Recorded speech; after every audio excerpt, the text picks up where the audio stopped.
मार्कंडेय जी महाराज युधिष्ठिर को भगवान श्री राम की पावन लीलाओं का अद्भुत रस प्रदान कर रहे हैं। प्रसंग चल रहा है विदेहराज जनक जी के यहां धनुष यज्ञ में भगवान श्री राम ने धनुष भंग कर दिया है और सियाजू जयमाला डाल दिए। दुंदुभियां बज रही, जय घोष हो रहा, पुष्प वर्षा हो रही। ये देखकर जो दुष्ट स्वभाव के राजा लोग थे सब मिलकर के कहा कि इन राजकुमारों को बंदी बना लो और जानकी को छीन लो।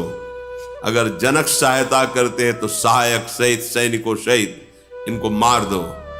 उद्दंडता, बल विक्रम तो पहले ही खो दिया है, तुम अजगों को हिला भी नहीं पाए, उठाना और तोड़ना तो बात रहा। पर मूर्खता ऐसी होती है कि वो विचार नहीं करने देती। विवेक ऐसा होता है, विचार करता है। जो विवेकवान राजा थे उनका तुम लोगों ने विचार नहीं किया कि तुम कितने बड़े बलवान हो। अब मूर्खता पूर्ण बर्ताव कर रहे हो। अरे अपने नेत्रों का लाभ लो। श्री राम जी के इस रूप का दर्शन करके जीवन को सफल करो। पर वो कहां मानने वाले थे। वो दुष्टता दिखाते हुए कवच बांधे, ढाल, तलवार, धनुष बाण, कोई कोई सब अपने अस्त्र लेकर मंच पर आ गए।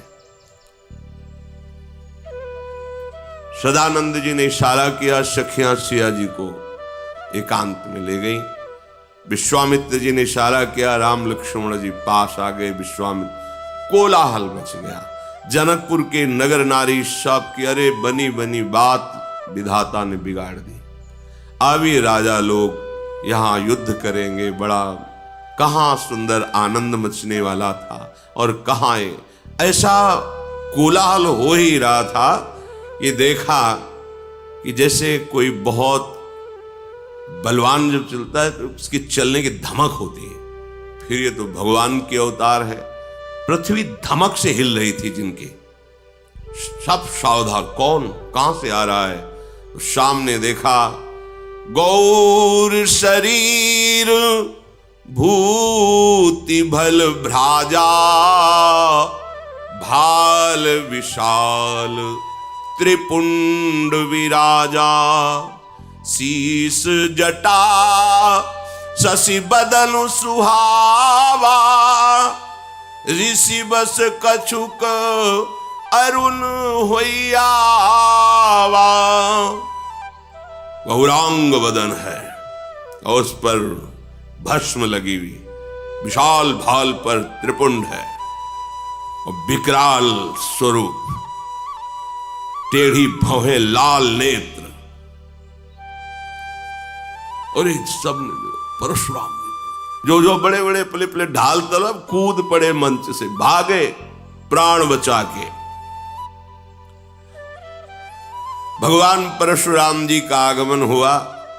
वस्त्र तो मुनियों के से है, वलकल की लंगोटी, मृग शर्म बंधा हुआ, पीछे 2 तोड़ी, दाहिने हाथ पे फरसा, बाएं हाथ पर धनुष और सिंहवत चाल। ये विकराल रूप देख करके जो मुनि हृदय थे, जो शांत हृदय महात्मा जन थे, बड़े प्रसन्न हुए। ये जो बहुत डींगे हाँक रहे थे ना, ऐसे भागे जैसे बाज मैदान में उतरे तो एक पक्षी दूसरा नहीं दिखाई देगा। रंगमंच पर कोई नहीं। वो जो दुष्ट जन बड़े उछल रहे थे ना, सिंहासनों के पीछे छुप गए। एकदम भागने का अवसर नहीं कि दृष्टि पड़ेगी। जिनके भीष्म जी चेला हैं, द्रोणाचार्य जी चेला है, वो भगवान परशुराम अस्त्रवेत्ता, दिव्यास्त्रों के स्वामी हैं। इन्हीं के तो शिष्य है द्रोणाचार्य जी, भीष्म जी। कर्ण भी शिष्यता छल करके प्राप्त किए। दिव्यास्त्र भाग के कहा जाएगा। ब्रह्मांड में किसी कोने पे जाए भगवान परशुराम का दिव्यास्त्र उसे बख्शेगा थोड़ी। जिधर दृष्टि जाती खड़े हो जाते हैं, अपने बाबा का नाम, अपने बाप का नाम बता के साष्टांग दंडवत। देखत भृगुपति बेश कराला, उठे सकल भय विकल भुआला। पितु समेत कही कही नीज नामा, लगे करन सब दंड प्रणामा। खड़े भाग के आए, साष्टांग दंडोत, हमारे पिता का नाम ये है, हमारा नाम ये है, ऐसा। जहां ऐसे दृष्टि की जो प्रणाम कर रहा है, वो समझ गया मेरी आयु पूरी हो गई। यद्यपि वो सहज ही देख रहे, जेहि सुभाय चित वही हित जानी, सो जानई जनु आयु खुटानी। गई राजा लोग प्रणाम किए। तत्काल सदानंद ने इशारा किया, जनक जी सामने आए और प्रणाम करके जानकी जी को सखियां ले आई। जानकी जी प्रणाम किया परशुराम जी के चरणों में, देखा, आशीष दिया, इशारा किया सदानंद ने, सामने से ले जाओ इनकी। आशीष दीन सखी हरसानी, निज समाज लई गई शयानी। चतुर सखिया प्रणाम करवा के विश्वामित्र जी खड़े हुए, समीप आए, गले मिले परशुराम जी के। राम लखन को इशारा किया, प्रणाम करो। प्रणाम। नेत्रों से पूछा परशुराम जी, कौन है ये राजकुमार? राम लखन दशरथ के ढोटा, दीन आशीष देखी भल जोटा। बड़ी सुंदर जोड़ी है, गौर श्याम, चिरंजीवी भव। परशुराम जी महाराज, ये चक्रवर्ती सम्राट महाराज दशरथ के पुत्र राम लक्ष्मण हैं, हमारी यज्ञ रक्षा के लिए आए। चिरंजीवी भव, चिरजीवी का आशीर्वाद दिया। राम जी की तरफ देखते हैं, हृदय कुछ हो प्रेम विवस्था में डूबता चला जा रहा है। राम ही चितई रहे थकी लोचन, रूप अपार मार मदमोचन। करोड़ों कामदेवों के अभिमान को चूर करने वाला प्रभु श्री राम का रूप है। देखकर परशुराम जी का हृदय प्रेम विवश हो रहा। फिर सावधान, दृष्टि रोषवश करते हुए कहा, बहुर बिलो की विदेह सन, कहऊ कहा अति भीर। पूछत जानी अजान जिमी, व्याप्यऊ को पुशरीर। हृदय को संभाला और क्रोध धारण करते हुए कहा, ए जनक, ये कैसी राजाओं की सभा है? यहां क्या हो रहा है? जनक जी हाथ जोड़ के सामने, महाराज, हमारी पुत्री जानकी जी हमारे महल में विराजमान भगवान शंकर का अजगो खेल खेल में एक दिन से बाएं हाथ से उठा लिया। तब मुझे लगा कि मेरी पुत्री का वही वर होगा जो इस अजगो का खंडन करेगा। तो हमने धनुष यज्ञ की रचना की और ये सब उसी स्वयंवर में आए हुए। दृष्टि घुमाई, देखा अजगो जो हमारे आराध्य देव का है वो खंडित ऐसे जमीन में पड़ा हुआ है। अत्यंत क्रोध में भर गए और कहा, तू बड़ा ज्ञानी बनता है लेकिन मैं तुझे मूर्ख कहता हूं। देवाधिदेव महादेव के इस अजगो का इस तरह अपमान, ये कोई स्वयंवर की वस्तु है? हमारे आराध्य देव के धनुष को तोड़कर ऐसे फेंक दिया गया। तू शीघ्र बता किसने धनुष तोड़ा है, नहीं तो पूरे राज्य का तेरे विनाश कर दूंगा। भगवान परशुराम, जहां तक तेरा अधिकार है सबको नष्ट कर दूंगा। अब तो सब डर गए। मंत्री राजा आई हुई सभा की बनी बात सब बिगड़ गई। कोई उत्तर दे तो कैसे दे। कोई भी ऐसा सभा में नहीं है जो भयभीत ना हो गया। विश्वामित्र जी भी चिंता में पड़ गए, क्योंकि जानते ही रिश्तेदार तो पहले से ही है और वैसे भी ऋषि है। सीता जी की माता जी को बड़ा दुख हुआ। उन्होंने कहा, विधाता ये क्या रचना रची है। अभी तो आनंदित हुए थे, महाराज आ गए और ये कह रहे जहां तक जनक का अधिकार वहां तक की पूरी भूमि में विनाश कर दो। और कर देगा, कोई इनके लिए बड़ी बात थोड़ी है। दुष्ट राजाओं को 21 बार घूम घूम कर पृथ्वी में काटा, रक्त के कुंड भर गए। ऐसा जब जमदग्नि जी को शास्त्रावा और अर्जुन के परिवार वालों ने मारा, उसी दिन प्रण कर लिया ऐसे दुष्ट राजाओं को जीवित नहीं रहने देंगे। तो सब कोई जानता है इनके बल विक्रम को। परशुराम जी का वो भयंकर रूप और वो वचन सुनकर सिया जी भी डर गए। एक एक पलक झपकने का समय कल्पों के समान लगने लगा। जनक जी भयभीत, पूरी नगर की प्रजा भयभीत, जनक जी की पत्नी भयभीत, सिया जी भयभीत। भगवान श्री राम ने देखा तो सबको निर्भय करने वाले प्रभु उठे, सहज में उठे। ना कोई हर्ष है, ना कोई शोक है, ना कोई भय है। हाथ जोड़ा, कहा, प्रभु आप जानना चाहते हो कि धनुष किसने भंग किया? तो नाथ शंभुधनु भंजनिहारा होई क्यों एक दास तुम्हारा। आयसु काह कही किन मोही सुनि रिसाई बोले मुनि को ही। भगवान श्री राम खड़े हुए, जब देखा कोई बोल ही नहीं रहा, सब भयभीत हो रहे। हाथ जोड़ा और कहा, हे नाथ, भगवान शिव के धनुष का भंजन करने वाला कोई और नहीं, आपका कोई दास ही होगा। आज्ञा कीजिए, मैं आपकी सेवा में उपस्थित हूं। ये सुनकर परशुराम जी बहुत क्रोधित हो गए। उनका सेवक होगा मेरा, मेरे आराध्य देव का धनुष भंग करेगा? अरे सेवक वो होता है जो स्वामी को प्रसन्न करे, सेवा के द्वारा सेवकाई करे। ये तो दुश्मन का काम किया है, वो मेरा सेवक हो सकता है? जिसने भगवान शंकर के धनुष को तोड़ा है, शास्त्रा हुआ, वो अर्जुन के समान मेरा वो दुश्मन है। सामने उपस्थित हो, नहीं पूरी सभा को काट डालेंगे। सो बिलगाई बिहाई समाजा, न तुम्हारे जय है सब राजा। सब राजा लोग उसे बाहर कर दे या वो स्वयं बाहर होकर आ जाए, नहीं पूरी सभा मारी जाएगी। भगवान तो हाथ जोड़े खड़े हैं। लक्ष्मण जी उछल पड़े, विश्वामित्र जी के बगल में बैठे हुए थे। आए और कहा, महाराज एक धनुष पे इतनी गुस्सा की जाती?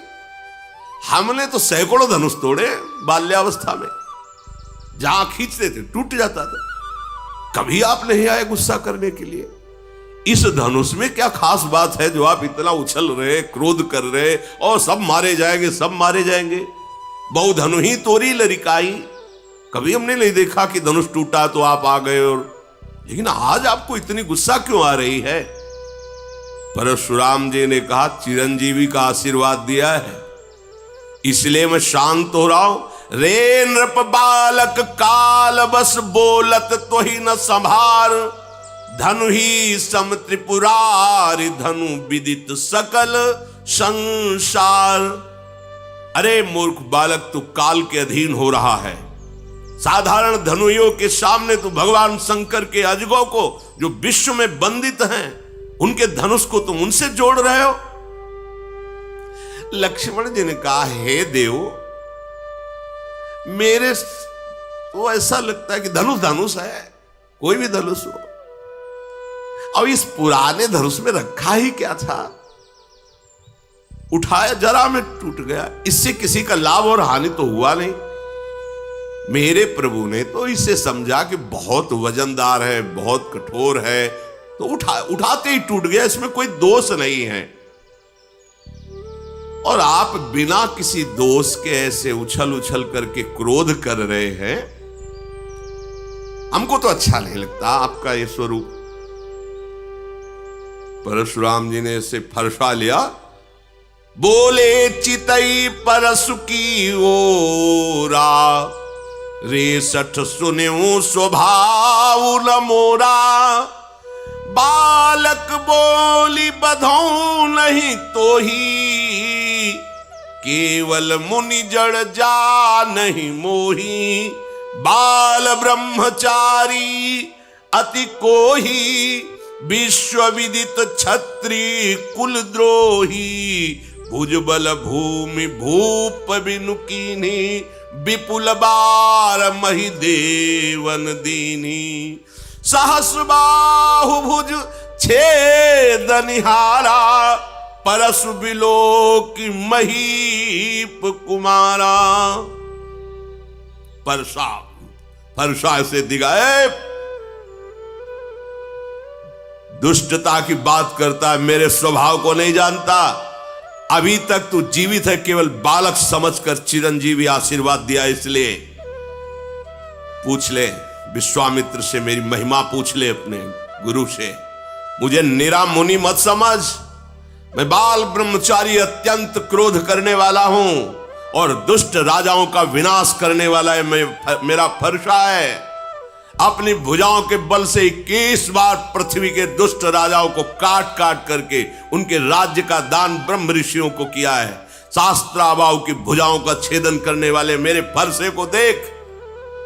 ऐ राजा के बालक, तो अपने माता पिता को शोक से युक्त करना चाहता है क्या?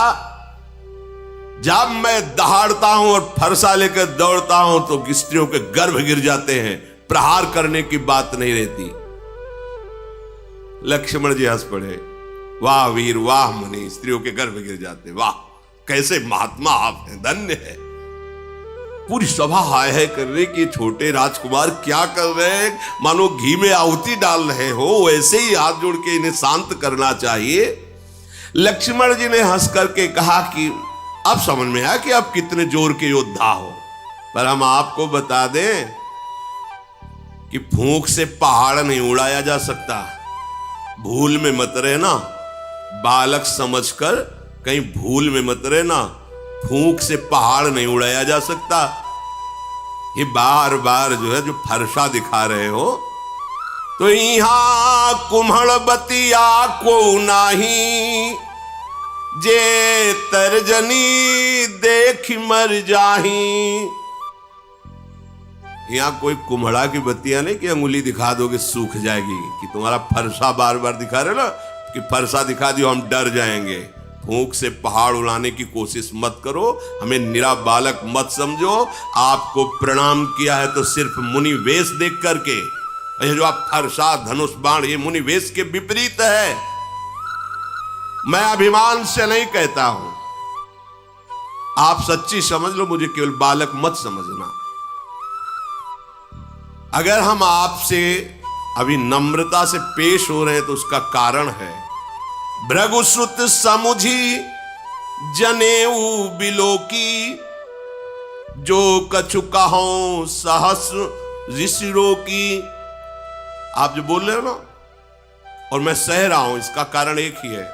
एक तो यज्ञोपवीत धारण की ब्रह्म ऋषि हो, और दूसरी बात जानता हूं भृगुवंश को पावन करने वाले महात्मा हो।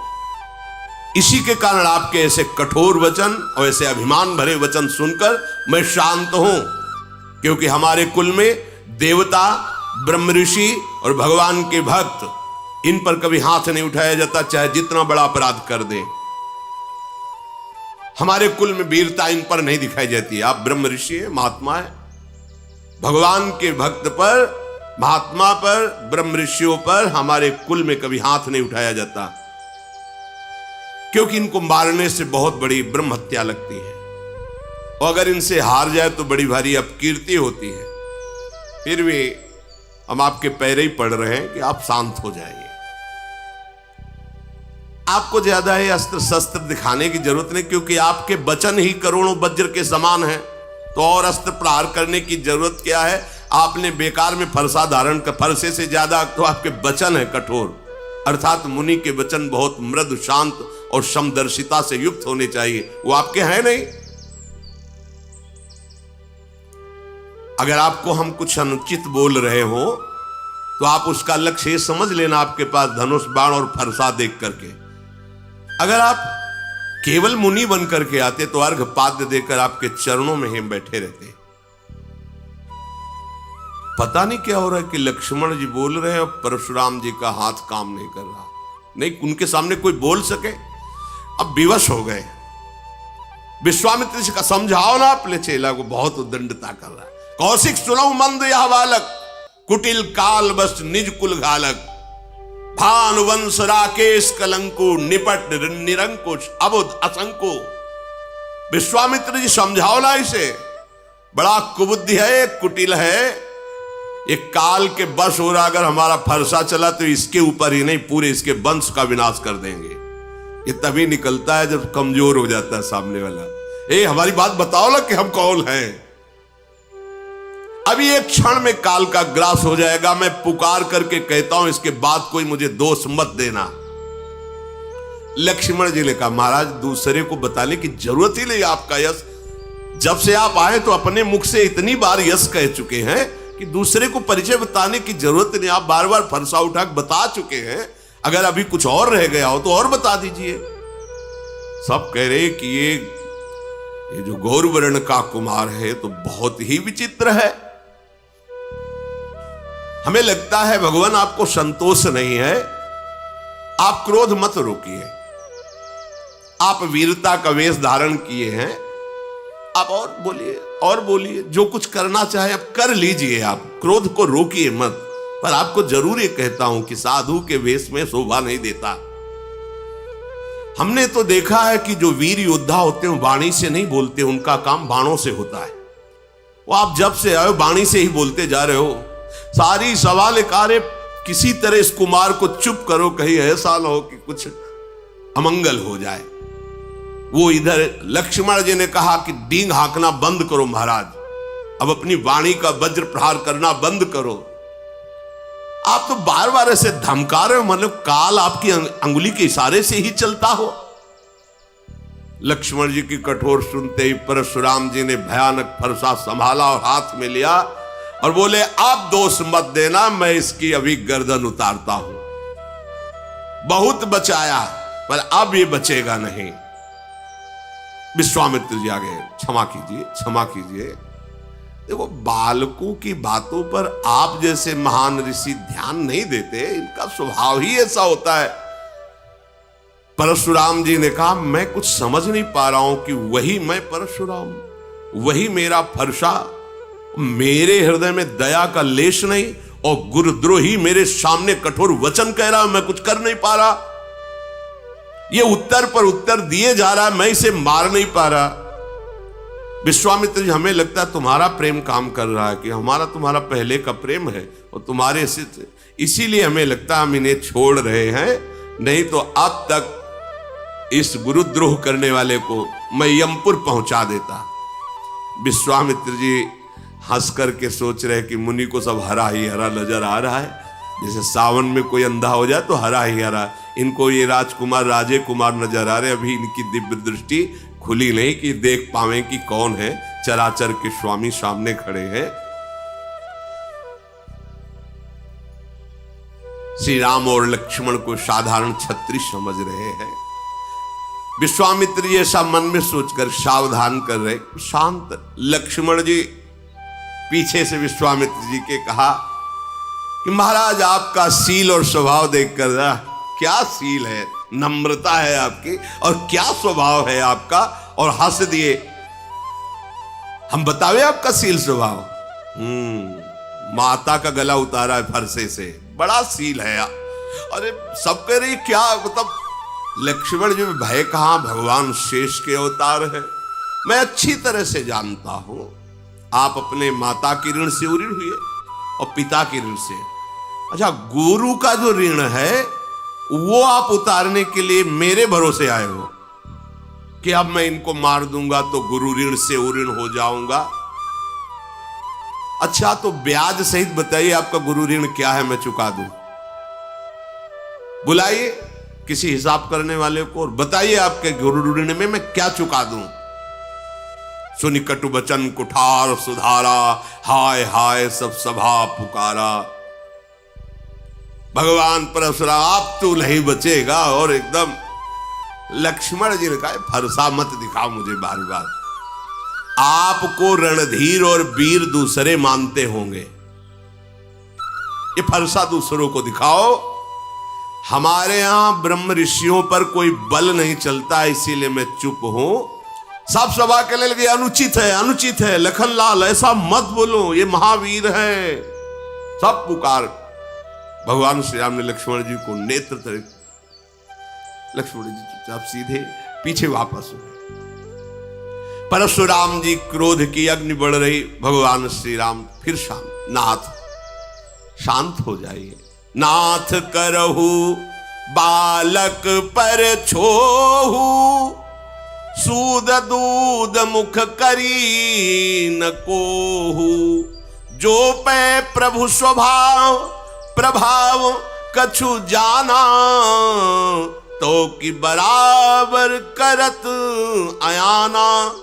क्षमा क्षमा प्रभु क्षमा कीजिए, ये सीधा साधा दुधमुहा बच्चा है लक्ष्मण, कुछ बोल दिया, वो आपके प्रभाव स्वभाव को नहीं जानता, अभी तो बच्चा है, बेसमझ है। नाथ जो लरिका कछु अचगरी करही, गुरु पितु मातु मोद मन भरही, करी कृपा शिशु सेवक जानी, तुम समशील धीर मुनि ज्ञानी। बालक है, बालकों की चपलता देखकर माता पिता गुरु नाराज नहीं होते हैं, मोद धारण करते हैं। छोटा सा बच्चा सेवक जानकर कृपा कीजिए, आप समदर्शी सुशील धीर ज्ञानी महात्मा हैं, प्रभु आप शांत होइए, शांत। ऐसा लगे जैसे आग के ऊपर पानी पड़ गया हो। परशुराम, हाँ तुम हमारी महिमा को जानते हो, राम वचन सुने कछुक जुड़ाने। पीछे से लक्ष्मण जी ने मुस्कुरा करके फिर परशुराम जी को इशारे से, परशुराम ने कहा देखो तुम प्रार्थना करो, वो हंस करके फिर हमें क्रोध दिला रहा है, ये बड़ा। और राम जी के पीछे से इशारा करे, बहुत जोर के मुनि हो तुम, और हंस। लक्ष्मण जी की हंस, और राम जी हाथ जोड़कर गंभीरता, आप महामुनि धीर वे। और लक्ष्मण जी हंस के, हमें पता है कितने बड़े तुम वीर हो। उन्होंने कहा कि राम तोर भ्राता बड़ पापी, ये बड़ा पापी है, मुझे वहां से फिर जला रहा है, तुम इसे दुधमुआ बच्चा कहते हो।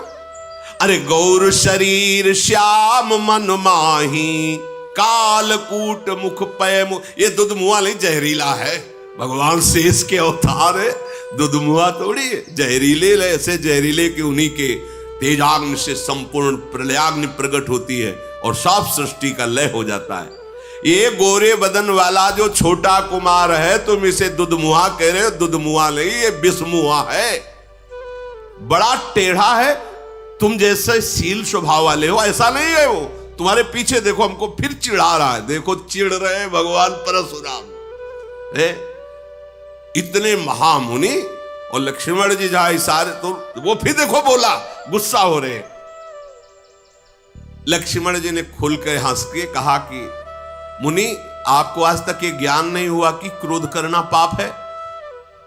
इस क्रोध के वशीभूत होकर के बड़े अनुचित हो जाते हैं कार्य, पूज्य जनों की हिंसा हो जाती है। आपको इतना ज्ञान नहीं कि आपको क्रोध नहीं करना चाहिए। वैसे तो आप मुनिराज हैं, मैं सदैव आपके दासत्व को ही स्वीकार करता हूं, ऋषियों की दासता स्वीकार करता हूं। अब तो क्रोध त्याग दीजिए, धनुष टूट गया, अब जुड़ेगा तो है नहीं। खड़े खड़े बार बार उलर रहे हो आप, तो पैर दुखने लगे होंगे, आसन पे बैठ जाओ, आपके पैर थोड़ा विश्राम कर ले, बैठ जाइए। अगर धनुष के बिना आपको चैन न पड़े तो हमारे अयोध्या में ऐसे कारीगर हैं, हम अभी बुलाते हैं, एक क्षण में धनुष को जोड़ देंगे, कारीगरों से जुड़वा के आपको धनुष देंगे। लक्ष्मण जी जब ऐसी बातें, जनक जी थर थर कांप रहे हैं और हाथ जोड़ के कह रहे, बस चुप रहिए, चुप रहिए, आप ऐसी बातें क्यों कह रहे हैं? जनकपुर के सब स्त्री पुरुष कांप रहे, मन ही मन कह रहे कि बना बनाया काम परशुराम जी वैसे ही क्रोधित थे, ये छोटा कुमार और आग में घी की आहुति डालता जा रहा है। लक्ष्मण जी की निर्भय वाणी सुनकर भगवान परशुराम जी का क्रोध और बढ़ रहा है, पर हृदय में कोई क्रिया नहीं हो रही। वाणी से तो बोलने पर हृदय एकदम शांत है, ना तो मारने की इच्छा हो रही है, एकदम हृदय शीतल, क्योंकि सामने साक्षात भगवान श्री राम विराजमान है। ये मन का मैला, शरीर का सुंदर, ऐसा लग रहा है जैसे विश्व में से भरा सोने का कलश हो। इसको भाई बस शांत कर दो, परशुराम जी सबसे इसको शांत कर दो। लक्ष्मण जी ने हंस करके कहा कि और किसी को कहने की जरूरत ही क्या है महाराज, आपका शांत वेश देखकर वैसे ही हम शांत हैं, मतलब आपका तो खुद अशांत स्वरूप हो रहा है इस समय। प्रभु श्री राम ने ऐसे देखा, अब शांत रहिए। लक्ष्मण जी सकुचा गए और विश्वामित्र जी बुलाए, लक्ष्मण जी को पास बैठाला। भगवान श्री राम हाथ जोड़े और विनय के साथ कोमल वाणी में कहा, प्रभु आप सुजान हो, बड़ा सुंदर स्वभाव आपका है, आप उस बालक की तरफ से मैं क्षमा मांगता हूं। देखो बालकों का स्वभाव, जैसे बरैया होती ना, वो बैठेगी उसका स्वभाव है, और अगर वो जरा सा डंक मारेगी तो वो फूल जाता है, जलन होती। ये बच्चों का स्वभाव, खेल खेल में कुछ अमंगल कर सकते हैं। जो साधुजन होते हैं, बड़े बूढ़े जन होते हैं, बच्चों पर दोष नहीं देखते हैं। आप कृपा करो, नाथ जानना चाहते हो कि धनुष भंग करने वाला अपराधी कौन है, तो अपराधी मैं आपके सामने हूं। ये धनुष भंग अपराध मेरे से हुआ है, यदि आप अपराधी जानना चाहते हो तो मैं हूं। स्वामी अब चाहे आप कृपा करो या क्रोध करो, वध करो या बंधन में डाल दो, जैसा आप समझे। मैं आपका दास हूं, आप जैसा चाहें वैसा आप हमारे साथ बर्ताव करें। मुनिराज, जिस तरह से आपका क्रोध दूर हो वो उपाय कर लो। मुनि ने कहा कि क्रोध कैसे जाए? अब भी वो विश्वामित्र जी के पास बैठा हुआ टेढ़ा ही हमारी तरफ देखा, और इनकी भी दृष्टि वही लगी लक्ष्मण जी के ऊपर। वो होता है ना, एक बात और है, जो चिढ़ने लगे ना तो उसको लोग और चिढ़ाते हैं। जैसे तुम्हें कोई कहे चिढ़ा, और आप चिढ़ो ना तो फिर वो धीरे धीरे शांत हो जाएगा। पर परशुराम जी चिढ़ रहे, ऐसा स्वभाव कभी नहीं देखा गया इनका। पर आज भगवान का प्रभाव और स्वभाव ऐसा है कि वो सब हैं तो भगवान के अंश ही ना, वो अहंकार नहीं रहने देते। किसी सुनहु राम कर सहज स्वभाव, जन अभिमान न राखे काऊ। परशुराम जी की विनय राम जी कर रहे, पर राम जी पर नहीं देख रहे, लक्ष्मण जी की तरफ देख रहे। जो विश्वामित्र वहां से वो मुस्कुरा के ऐसे बोले, फिर भी देखो वहां से हमारी हंसी उड़ा रहा है और वो टेढ़ा ही देख रहा है। अब तो इसकी गर्दन पर कुठार ना चलाया तो मेरा क्रोध करना व्यर्थ चला जाएगा। अरे जिस कुठार की घोर आवाज सुन करके दुष्ट राजाओं की स्त्रियों के गर्भ नष्ट हो जाते थे, उस फरसे को मैं धारण किए, फिर भी ये राजपुत्र जीवित है, मेरा हाथ क्यों नहीं चल रहा? मेरे क्रोध से तो छाती जल रही, पर मैं कुछ कर क्यों नहीं पा रहा? क्या हो रहा है मेरे को? ये विपरीत दशा कैसी, ये विपरीत स्वभाव कैसा? पता नहीं इस समय मेरे हृदय में क्या हो रहा है। भगवान परशुराम जी कह रहे, मुझे लगता है कि मेरे हृदय में जो कभी नहीं थी वो दया आ गई क्या मेरे हृदय में, इसीलिए दुस्साह दुख सह रहा हो। लक्ष्मण जी ने वही से मुस्कुरा के कहा, सिर नवा के कि महाराज आपकी दया भी आपके स्वरूप के अनुकूल ही है। मतलब दया भी, ये दया है, हाहाकार मचा दिए, ये दया है आपकी, ऐसा मान।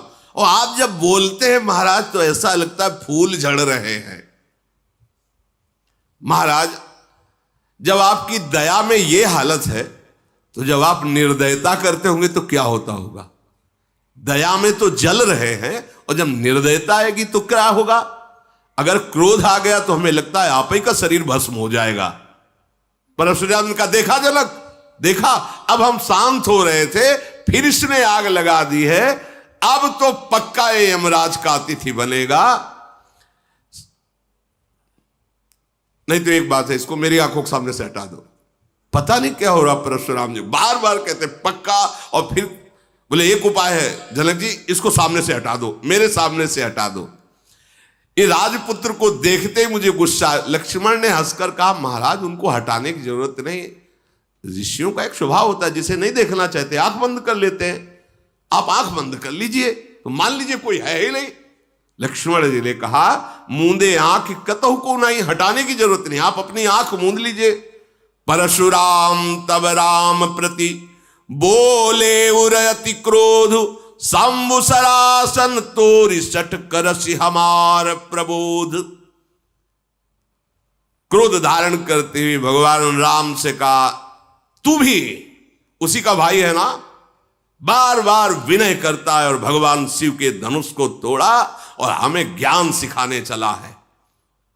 तेरा भाई तेरी ही सम्मति से मुझे कटुवचन बोलता है और तू आकर छल से हाथ जोड़कर मुझे शांत करना चाहता है। आज मैं युद्ध में तुझे परास्त करूंगा, क्योंकि तेरा नाम राम है ना, अब ये राम नाम तेरा। मैं युद्ध में, ऐ शिवद्रोही, छल त्याग कर मुझसे युद्ध कर, भगवान श्री राम से कहा, नहीं तो भाई सहित तुझे इस रंगमंच पर मार डालूंगा।